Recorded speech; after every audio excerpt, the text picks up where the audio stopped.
Well, the good news on New Year's Day is that over 350 of you out there that are customers of mine or have the all access pass over at DeMarcoSports.com, you got my best bet, which was easy. Indiana absolutely destroying Alabama, and that game played out exactly as I told you it would. That the Hoosiers would run the ball relentlessly against a Crimson Tide team that could not stop the run, and the Tide would not be able to run against an Indiana team that simply was top notch defensively at stopping the run. So going back to Sunday, 15-dime best bet winner on the Bengals. Monday, 15-dime best bet winner on Milwaukee over Charlotte on the road. Now, Tuesday, a little bit of a speed bump, as I joked about yesterday, when New Hampshire, a 30.5-point favorite, collapsed in the second half after being down 4 at intermission at Nebraska, and they lose by 31, but then rebounded with the Las Vegas Bowl 15-dime best bet winner on Wednesday, with Utah doubling up Nebraska. And then yesterday, another 15-dime best bet winner on Indiana. And that puts me on the table today with yet another 15-dime best bet winner. And this time, I'm taking a look at the game here on the late night card, the Holiday Bowl, as Arizona is going to take on SMU.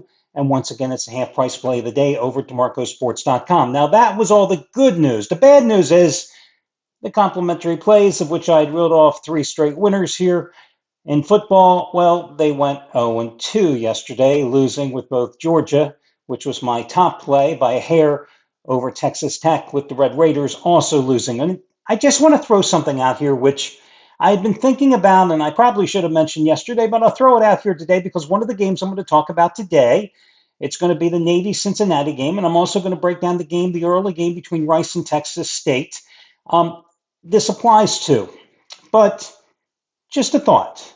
And I think this is a problem which there is no solution for, but the teams that play a first-round game or play a conference championship game and have a shorter layoff between their last game and their postseason game, I clearly think they have an inherent advantage. And it just makes sense because although coaches will talk about all the extra practice time they get by playing in the postseason, whether it's a playoff game or just another meaningless bowl game, practice, yes, we can cue up the Allen Iverson quote, but practice doesn't simulate game situations. So suddenly you have some of these teams that have been off 25, 29, 32 days between games.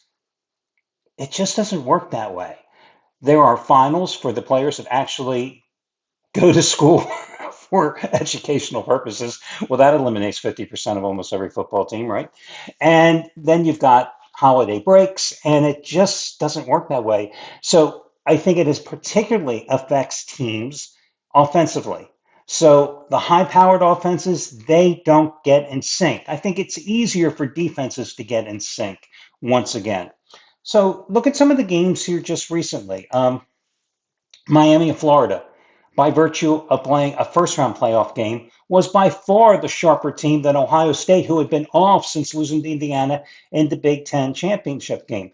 Now, that's not to say that Miami and Florida wasn't the better team than Ohio State to begin with, but you saw how Ohio State came out and really struggled in the first half before putting together a couple of good second half drives.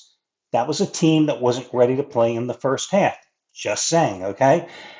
Then you look at the Ole Miss Georgia game last night. Now it was a barn burner, a very entertaining game, but that Georgia defense we saw last night was not the Georgia defense that was so damn good in the final 4 games of the regular season.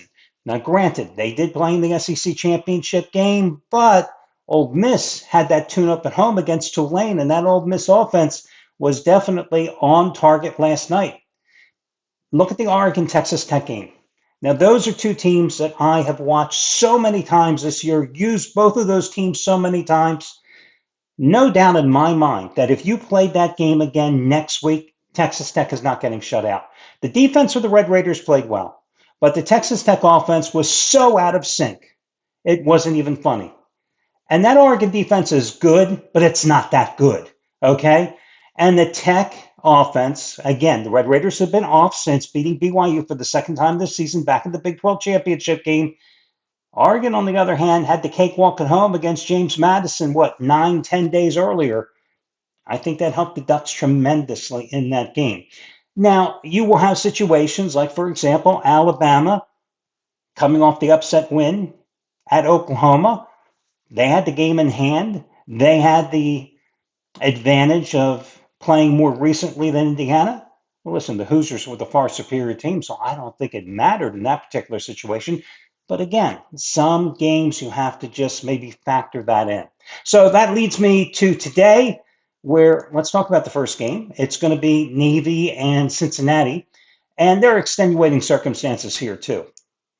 Now, of course, Navy beat Army, rallied for the big win. That was really their championship game. But you've got a Cincinnati team here who last played November 29th.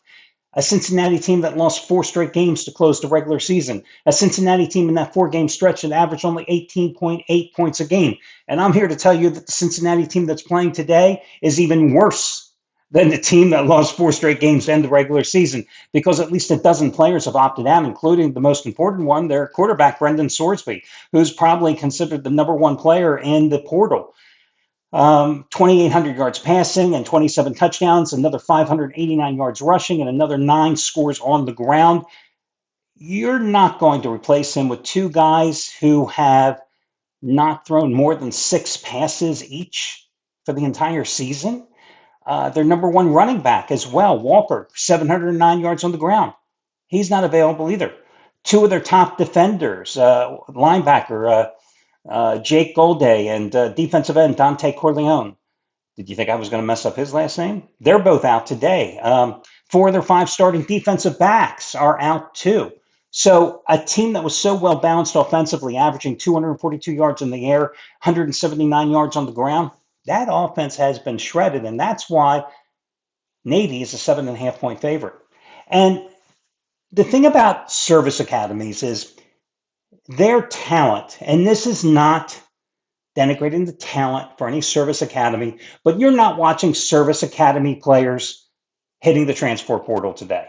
You're not watching them being poached like so many other college athletes are by other FBS programs. They are a dedicated crew.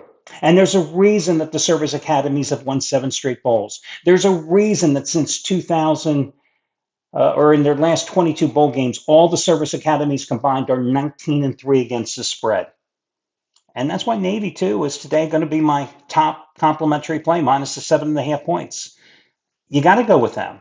This is a team that's 10-2 on the season, a team that's going to have the most dynamic player in the field today in Blake Horvath, who not only threw for 1,400 yards and 10 touchdowns, but led the team in rushing with over 1,140 yards and 15 more scores. Playing with confidence. And remember, this game is the Liberty Bowl. It's in Memphis. Navy rallied and won at Memphis 28-17 back on November 27th. So certainly a team that is already comfortable with the environment and the field at the Liberty Bowl. You got to go with Navy here. I think it's the only way to play this game, minus the 7.5 points, and naturally I would buy down the half point in this situation. Now, on the early card, 1 o'clock kickoff, it's the Armed Forces Bowl in Fort Worth. You have a Texas twosome between Texas State and Rice. Rice only in this game with a 5-7 record because they made it with so many other teams turning down invitations and had 6 wins, and many that had 5 wins turning it down too. Well, they took it because of their academic progress rate, what they call the APR. Listen, Rice isn't going to get the quality athletes that so many other FBS programs get because of their high academic standards. They got crushed in their final 2 games by North Texas and South Florida by a combined 88-27 score. Granted, the Mean Green and the Bulls are damn good offensive teams, but this is a Rice team that only averaged 19.8 points a game this season and gave up almost 30 a game. First-year coach installed almost like a triple option attack. Yeah, let's see how that operates today. It didn't operate that well all during the regular season. It's not going to operate that well today, considering that their starting quarterback, Chase Jenkins, entered the portal. The 2 guys that they have left, oh, by the way, Jenkins' backup entered the portal too. So the 2 guys left on the squad, they have a combined 10 pass attempts and a combined 16 carries on the season. Yeah, it's going to be a long day for Rice. Now, Texas State, 3-1 start. Then they lost 5 straight games, and then they finished with 3 straight wins by margins of 27, 17, and 23 points to earn their bowl bid. I think probably the most impressive of those 3 straight wins came against Southern Mississippi. They've scored 30 or more points in 10 to 12 games. It's their defense that is the problem, but I don't think they're going to be challenged defensively here, and that's why they're a 16.5-point favorite. They do have a quarterback in Brad Jackson, who most of you have probably never ever heard about, but 71% passer, over 3,000 yards passing and 18 TDs, and also 692 yards rushing and another 16 touchdowns as well. Ranked among the top 10 quarterbacks in FBS this year, not only in completion percentage, but passing efficiency and yards per attempt. Of course, this is Texas State's last game in their current conference. They're going to be moving to the reconfigured Pac-12 next year. I'm going to lay the points with Texas State here. So again, Navy is going to be the top complimentary play. Texas State is going to be number 2.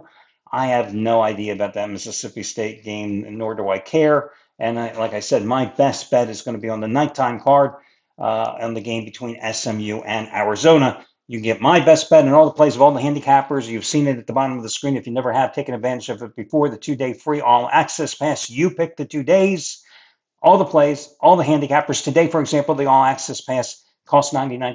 That's the regular price. You can get it for free, and you pick the other day. Maybe tomorrow, maybe Sunday. The choice is yours. That'll do it, guys. Good luck, and talk to you again soon.